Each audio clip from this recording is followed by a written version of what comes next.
देखिए 13 तक बन गया होगा आप लोगों को। 14 से आगे जो टॉपिक है उस टॉपिक का नाम है संपत्ति एवं दायित्वों का पुनर्मूल्यांकन का समायोजन। मतलब रिवैल्यूशन अकाउंट से संबंधित आपको थ्योरी इसमें काम देगा। रिवैल्यूशन अकाउंट क्या होता है उस गौर से सुनिए इस बात को। पुनर्मूल्यांकन खाता का मतलब देखिए नाम से ही क्लियर है, पुनः जोड़ मूल्यांकन। पुनः जोड़ मूल्यांकन यानी किसी भी संपत्ति या दायित्व का फिर से उसका मूल्य का गणना करना। मतलब कोई संपत्ति, मान लीजिए इस संपत्ति जिस दिन हम खरीदे उस दिन इसकी वैल्यू, और 7 दिन 10 दिन 15 1 दिन के बाद या सेम डेट में आधा घंटा के बाद 1 घंटा के बाद इसका वैल्यू क्या हो जाएगा कोई कह सकता है। आप जमीन खरीदे और 6 महीना के बाद उसका वैल्यू 1 लाख रुपए कट्ठा आप खरीदे जमीन, और 6 महीना के बाद उसका दाम 6 लाख रुपए कट्ठा भी हो सकता है और 10 लाख रुपए कट्ठा भी हो सकता है। हो सकता है कि नहीं हो सकता है कि आप उसका दाम कितना घट बढ़ जाएगा कुछ समय में। हम एक 4 चक्का आज खरीद कर लाए 10 लाख में, और 2 दिन के बाद हो सकता है उसमें खरोच लग जाए, एक्सीडेंट हो जाए, कुछ हो जाए, उसका दाम कहाँ से कहाँ गिर जाएगा उसका पता नहीं, कुछ कहा जा सकता है। तो उसके मूल्य में कमी भी हो सकता है और उसके मूल्य में वृद्धि भी हो सकता है। तो पुनः मूल्यांकन का मतलब है कि हमारा जो बैलेंस शीट है, हमारे बैलेंस शीट में जो संपत्ति या दायित्व का वैल्यू दिया हुआ है, मूल्य दिया हुआ है, और आज के डेट में साझेदारी फर्म का पुनर्गठन हुआ, आज के डेट में साझेदारी फर्म का पुनर्गठन हुआ, अनुपात में परिवर्तन हो गया, तो हमारे बैलेंस शीट में जो संपत्ति और दायित्व का मूल्य है जो पिछले कई समय से है, हमारा जो पिछला क्लोजिंग डेट होगा जिस तारीख को हम बैलेंस शीट बनाए होंगे, बैलेंस शीट में पर डे खिंचार करेंगे, काट खोट करेंगे, ऐसा तो नहीं होगा। और पर डे हम बैलेंस शीट ही बनाएंगे ऐसा भी तो नहीं होता है। तो बैलेंस शीट तो एक हम निश्चित तिथि को बनाए, एक निश्चित तिथि को बनाए, और उस निश्चित तिथि के ठीक अगला दिन एक भी ट्रांजैक्शन अगर इधर उधर हुआ तो फिर बैलेंस शीट के मूल्य में जो संपत्ति और दायित्व का मूल्य है उसमें परिवर्तन होना पक्का तय है, होगा ही होगा, होगा कि नहीं होगा। तो हम जिस तारीख को बैलेंस शीट बनाए, मान लीजिए हमारा पिछला तिथि 31 दिसंबर 2022 को हम बैलेंस शीट बनाए थे, और आज 23 में फरवरी महीना चल रहा है। फरवरी महीना का आज क्या तारीख है? 13 तारीख है। तो देखिए जनवरी महीना बीता, फरवरी चल रहा है, 1.5 महीना बीता ना, 1.5 महीना में आज हम अनुपात में परिवर्तन करना चाहते हैं। तो आज के डेट जो हमारा संपत्ति और दायित्व है, जो बैलेंस शीट में मूल्य है वो मूल्य, और आज जो उसका वास्तव में उसका वर्तमान बाजार मूल्य होगा वो मूल्य में अंतर तो पक्का होगा, कुछ ना कुछ तो अंतर होगा। और उसके कारण जो हमको फायदा या घाटा होगा, ये फायदा और घाटा किसका होगा? वर्तमान में जो साझेदार है उसी का होगा, होगा कि नहीं होगा। तो आज के डेट में परिवर्तन होने के कारण, संपत्ति और दायित्व के मूल्य में परिवर्तन होने के कारण जो भी लाभ या हानि हुआ उस लाभ हानि को समायोजन करना अनिवार्य है कि नहीं है? इसलिए अनिवार्य है क्योंकि आज के बाद नया अनुपात बन जाएगा। आज तक पुराना अनुपात था और आज से पहले जो संपत्ति था उसके मूल्य में जो फायदा घाटा हुआ वो तो पुराने अनुपात में बांटना चाहिए ना, क्योंकि पुराना अनुपात है जो पिछले कई समय से चलते आ रहा है, नया अनुपात है जो आज के बाद होगा। और हमारा जो आज के डेट में फायदा घाटे हैं वो फायदा या घाटा पिछले समय का है। अगला समय में क्या फायदा घाटा होगा कोई कह सकता है? नहीं कह सकता है। तो आज के डेट में जो फायदा घाटा है वो बीते हुए समय का है। तो बीते हुए समय के लाभ हानि को पुराने अनुपात में ही ना बांटेंगे कि नहीं बांटेंगे। तो हमारा जो संपत्ति और दायित्व के मूल्य में समय परिवर्तन होने के कारण जो कमी वृद्धि हुआ है उस कमी वृद्धि के दिखाने के लिए हम एक पुनर्मूल्यांकन खाता बनाते हैं। क्या बनाते हैं? यानी जब साझेदारी फर्म का पुनर्गठन, देखिए परिभाषा अगर कहने तो ऐसे आप कह सकते हैं कि जब साझेदारी फर्म का पुनर्गठन होता है तो उस पुनर्गठन होने के स्थिति में जो हमारे साझेदारी फर्म का जो पुराने बैलेंस शीट है, जो बैलेंस शीट पिछले तिथि का है, उस तिथि से और आज के वर्तमान तिथि में जो बैलेंस शीट में जो संपत्ति और दायित्व का मूल्य है, उस मूल्य का पुस्तकीय मूल्य और आज के वर्तमान समय में जो उसका बाजार मूल्य है, उस पुस्तकीय मूल्य और आज के बाजार मूल्य के में जो अंतर हुआ, उस अंतर के कारण जो भी फायदा या घाटा होता है वह पुनर्मूल्यांकन पर हुए लाभ या हानि होता है। ऐसे लाभ या हानि को साझेदारों के बीच पुराने अनुपात में क्या कर दिया जाता है, बट चूंकि पुराने अभी बताया ना कि ये बीते हुए समय का लाभ हानि हुआ, तो उसको पुराने अनुपात में क्या करना होता है, बांटना होता है।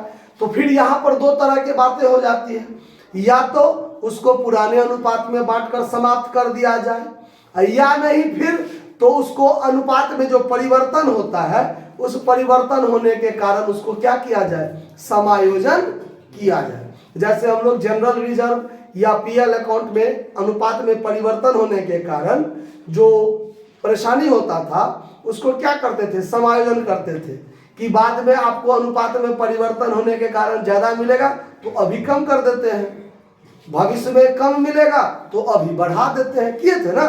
बस वही काम यहां भी करना है कि साझेदार पुनर्मूल्यांकन पर हुए लाभ या हानि को अनुपात में परिवर्तन होने के कारण जो परिवर्तन हुआ है उसमें उसको समायोजन करना चाहता है कि नहीं चाहता है। समायोजन करना चाहता है तो चेंज इन रेशियो में एडजस्ट कीजिए, नहीं तो उसको पुराने अनुपात में क्या कर दीजिए, बांटकर समाप्त कर दीजिए। समझ में आया बात। तो पुनर्मूल्यांकन खाता पर जो भी लाभ या हानि होता है उससे संबंधित आपको जर्नल एंट्री देखना है। तो देखिए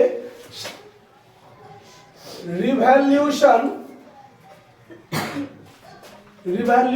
अकाउंट से संबंधित जर्नल एंट्री क्या सब हो सकता है, सबसे पहले यह समझिए, तब 14 नंबर सवाल पर आप जाइएगा। तो सबसे पहला बात, चूंकि ये चीज सुन लीजिए, ये चीज जो है आपको ये इसी चैप्टर में नहीं, आपको अगले 2-3 चैप्टर में और काम देगा। जब भी साझेदारी फर्म का पुनर्गठन की बात होगा तो ये रिवैल्यूएशन वाला एंट्री आपको काम देगा, अगले चैप्टर सब में भी काम देगा, ध्यान रखना है।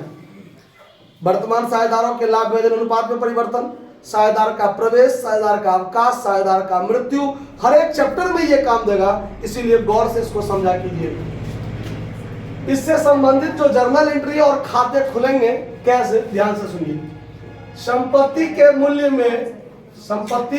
में वृद्धि होने पर, देखिए रिवैल्यूएशन अकाउंट लाभ या हानि का बोध कराता है, क्लियर। तो रिवैल्यूएशन अकाउंट एक नाममात्र खाता होगा, यह बात भी क्लियर। यहां से आप एक ऑब्जेक्टिव याद रख सकते हैं कि पुनर्मूल्यांकन खाता कौन सा खाता है, तो यह एक नाममात्र खाता है, क्लियर। इस खाते का दूसरा नाम भी है इस खाते का दूसरा नाम भी है PL adjustment account, PL adjustment account यानी लाभ हानि समायोजन खाता। कौन सा खाता, लाभ हानि नियोजन खाता नहीं समझ जाइएगा, लाभ हानि समायोजन खाता, ठीक है। चलिए, तो संपत्ति के मूल्य में वृद्धि होने पर क्या होगा एंट्री को रटना नहीं है, समझने की प्रयास कीजिए। यह क्या है, एक नाममात्र खाता। तो नाममात्र खाता का नियम क्या कहता है, नाममात्र खाता का नियम कहता है कि यदि हानि व्यय है तो उसको डेबिट कीजिए और लाभ आमदनी है तो क्रेडिट कीजिए, ठीक है। तो अब यहां समझिए कि संपत्ति के मूल्य में यदि वृद्धि हो तो रिवैल्यूएशन अकाउंट को डेबिट करेंगे कि क्रेडिट करेंगे। संपत्ति के मूल्य में जब वृद्धि हो तो फायदा होगा कि घाटा होगा, फायदा होगा। और संपत्ति के मूल्य में जब वृद्धि होगा तो फायदा होगा, तो रिवैल्यूएशन अकाउंट को क्रेडिट करना है ना। तो क्लियर है कि यहाँ क्रेडिट में यानी 2 में होगा रिवैल्यूएशन अकाउंट, क्या होगा 2 में होगा रिवैल्यूएशन अकाउंट। तो फिर डेबिट में क्या होगा, पहले तो डेबिट में कुछ ना कुछ होगा तब तो क्रेडिट में होगा। तो रिवैल्यूएशन अकाउंट क्रेडिट हुआ, जिसके माध्यम से क्रेडिट हुआ उसको डेबिट में लिखेंगे। अब संपत्ति के मूल्य में वृद्धि हुआ तो संपत्ति का मूल्य क्या होगा, बढ़ेगा, और संपत्ति की खाता डेबिट से खुलता है। अगर वृद्धि होगा तो क्या करना है, डेबिट करना है। वृद्धि होगा तो क्या करना है, डेबिट करना है। तो यहाँ पर एंट्री लिखेंगे assets account DR to revaluation account. Journal entry समझ में आया, नरेशन क्लियर अपने से लिख लीजिएगा। Being value of assets increased, value of assets क्या इंक्रीज्ड यानी बढ़ गया।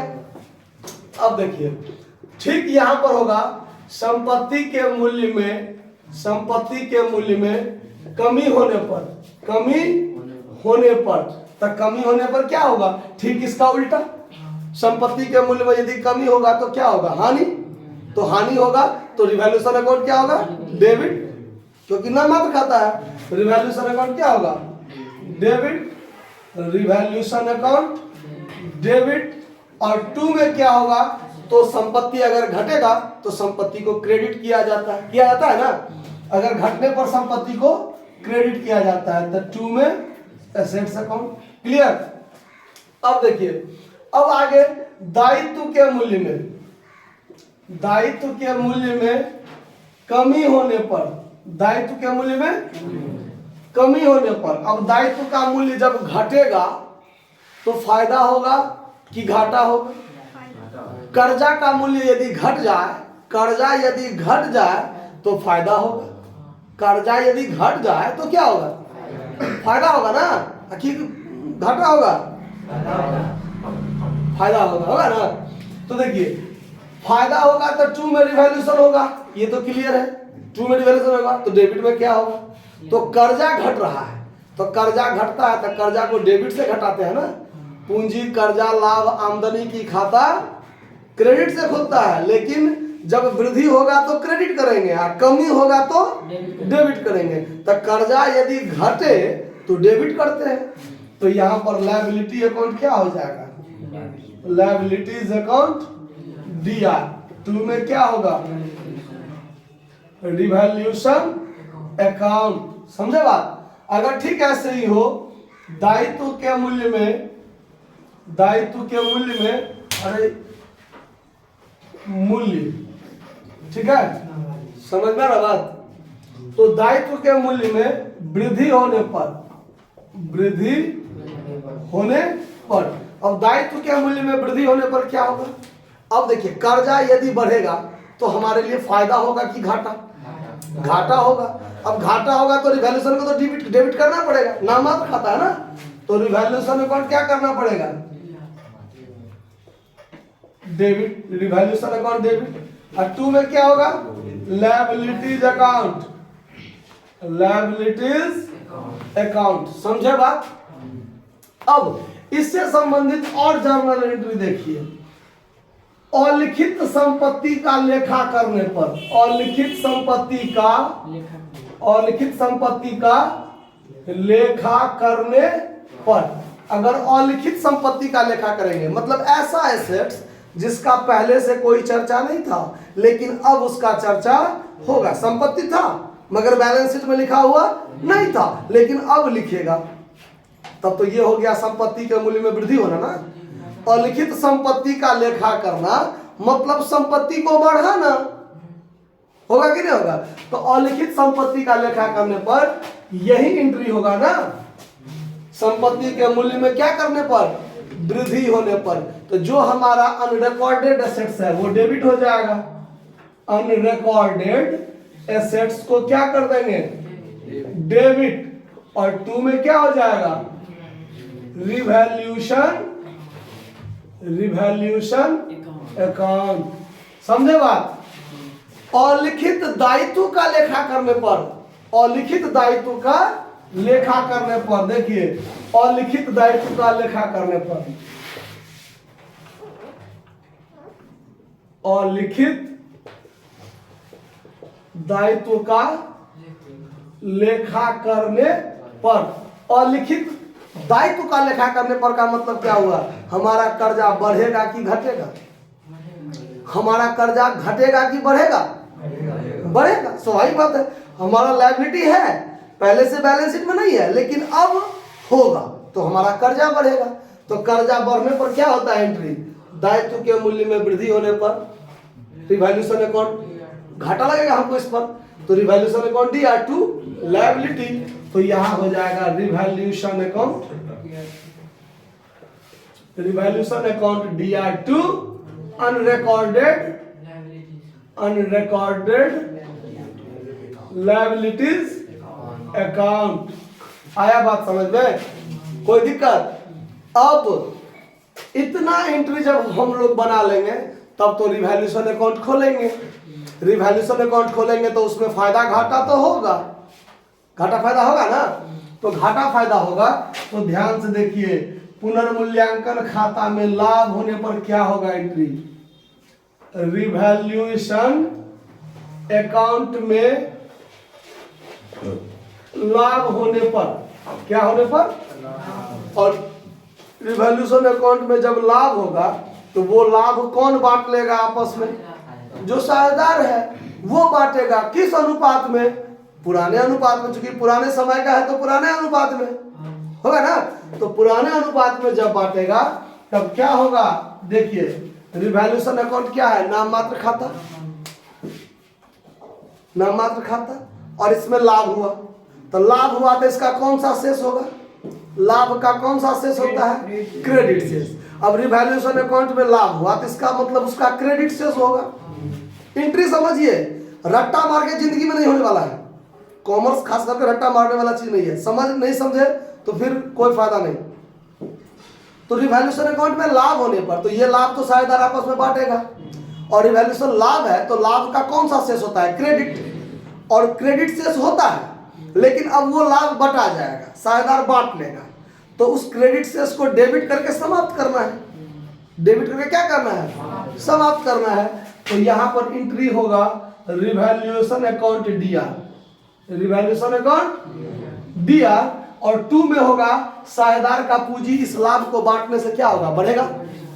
रिवैल्यूएशन में लाभ होगा और उस लाभ को साझेदार आपस में क्या कर लेगा, बांट लेगा, तो उसका पूंजी बढ़ेगा। तब पूंजी बढ़ता है तो पूंजी क्या चीज से बढ़ता है, क्रेडिट से। तो 2 में all partners capital account, to all partners capital, ये पुराने अनुपात में साझेदार आपस में क्या कर लेते हैं, बांट लेते हैं, ठीक है। उसके बाद ठीक यही बात अगर आगे बढ़ेंगे, रिवैल्यूएशन अकाउंट में हानि होने पर, अगर रिवैल्यूएशन अकाउंट में हानि हो इसका मतलब उसका डेबिट शेष है, होगा ना। अब देखिए, अब ये डेबिट शेष क्रेडिट शेष क्या है, आप लोग लेजर में पढ़े थे, लेकिन अभी आपको एक चीज समझा देते हैं। मान लीजिए अभी रिवैल्यूएशन अकाउंट हम बनाए, ठीक है, तो ये क्रेडिट शेष, ये डेबिट शेष, और ये नाम मात्र खाता है। तो जब ये हमको घाटा लगेगा किसी चीज पर तो हम डेबिट में लिखेंगे ना, अगर हमको फायदा होगा किसी भी चीज पर तो उसको क्रेडिट में लिखेंगे ना। तो अगर डेबिट वाला ज्यादा हो, ये ज्यादा हो, तो इधर सीडी निकलता है कि नहीं निकलता है, अगर इस साइड ज्यादा हो जाए तो इधर सीडी निकलता है कि नहीं निकलता है। तो क्रेडिट शेष ज्यादा होता है तो डेबिट में घटता है, डेबिट शेष ज्यादा होता है तो क्रेडिट में घटता है ना। तो अगर डेबिट ज्यादा है इसका मतलब डेबिट शेष, क्रेडिट ज्यादा है इसका मतलब क्रेडिट शेष। तो क्रेडिट ज्यादा होगा तो क्या होगा, लाभ, क्रेडिट ज्यादा होगा तो अगर ये क्रेडिट हुआ तो उसको समाप्त करने के लिए क्या डेबिट करेंगे ना। तो इसीलिए यहाँ पर रिवैल्यूएशन अकाउंट में लाभ होने पर उसका क्रेडिट शेष ज्यादा होता है। अब उस ज्यादा है तो उसको तो रखना नहीं है, साझेदार लोग आपस में क्या कर देगा, बांट के खत्म करना है। तो क्रेडिट शेष होता है लाभ होने पर, तो डेबिट करके समाप्त, रिवैल्यूएशन अकाउंट डेबिट। 2 में ऑल पार्टनर्स कैपिटल, साझेदार का पूंजी बढ़ जाता है। वैसे ही रिवैल्यूएशन में हानि हो तो अगर डेबिट साइड ज्यादा हो जाएगा, डेबिट शेष ज्यादा होगा तो हानि होगा, तो डेबिट शेष तो रखना नहीं है, तो साझेदार आपस में बांटकर क्या करेंगे, खत्म करेंगे। तो जब रिवैल्यूएशन में हानि है इसका मतलब उसका डेबिट शेष है, समाप्त करने के लिए क्रेडिट करेंगे, और हानि जब साझेदार बांटेगा तो साझेदार को क्या होगा, घाटा, साझेदार का पूंजी घटेगा, साझेदार का पूंजी घटेगा तो all partners capital account, all partners capital account दिया और 2 में क्या हो जाएगा,